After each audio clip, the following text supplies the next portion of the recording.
Kabar duka terdengar dari Indonesia bagian barat, tepatnya di kawasan Kabupaten Cianjur, Jawa Barat. Gempa dengan kekuatan 5,6 magnitudo atau skala Richter mengguncang tanah Pasundan tersebut. Warga panik mencoba menyelamatkan diri, namun tak sedikit yang harus kehilangan nyawa karena terkena runtuhan rumah dan sebagainya. Pemerintah Provinsi Jawa Barat menyampaikan bahwa korban meninggal akibat gempa bumi di Cianjur yang berlangsung pada hari Senin tanggal 21 bulan 11 tahun 2022 ini pukul 13.21 waktu Indonesia Barat tersebut telah mencapai 162 jiwa. Gubernur Jawa Barat Muhammad Ridwan Kamil mengatakan dari data yang dimiliki sementara jumlah korban tersebut paling banyak adalah anak-anak. Tercatat di call center dari BPBD ada 162 yang meninggal dunia, 326 luka-luka, mayoritas patah tulang dan berhubungan luka-luka karena tertimpa atau karena benda tajam, kata Ridwan Kamil. Ridwan Kamil pun menjelaskan penyebab korban dari usia anak-anak dikarenakan waktu kejadian bersamaan dengan aktivitas mereka di sekolah. Mayoritas yang meninggal anak-anak. Prihatin juga karena peristiwa terjadi saat anak-anak sedang di sekolah umum melanjutkan pembelajaran sekolah di madrasah, sehingga banyak kejadian terjadi di beberapa pesantren. Ridwan pun menambahkan kemungkinan penambahan korban masih sangat mungkin terjadi mengingat kondisi di lapangan yang menyulitkan proses evakuasi korban. Di beberapa titik lokasi karena cuaca gelap, lampu mati, akses terputus, diduga masih ada warga yang hilang dan terperangkap longsor sehingga kami menduga kelihatannya jumlah korban akan terus bertambah dan hitungan waktu pada saat kita melakukan evakuasi terang.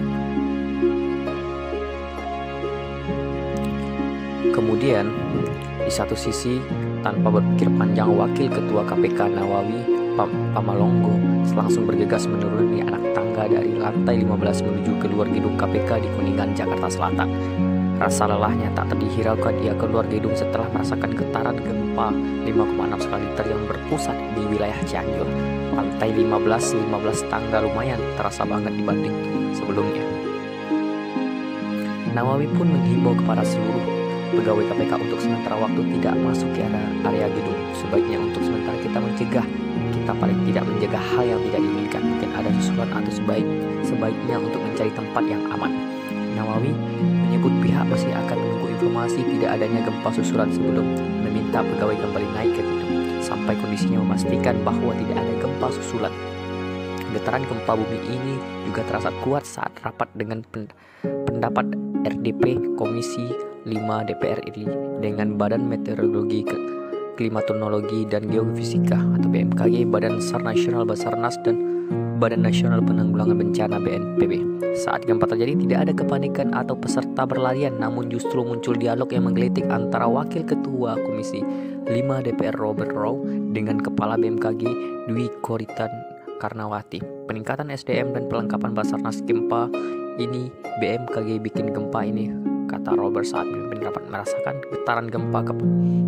Kepala BMKG Dwi Korita menyarankan agar saat ada gempa sebaiknya bersembunyi di bawah meja.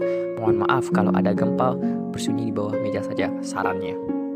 Robert lantas menyebut Dwi Korita yang bersembunyi di bawah meja, namun momen sembunyi di bawah meja ini tak tersorot kamera.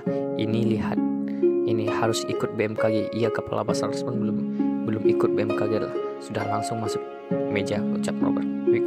Dwi Korita lantas menyarankan bila ada gempa lagi sebaiknya bersembunyi di bawah meja atau keluar melalui pintu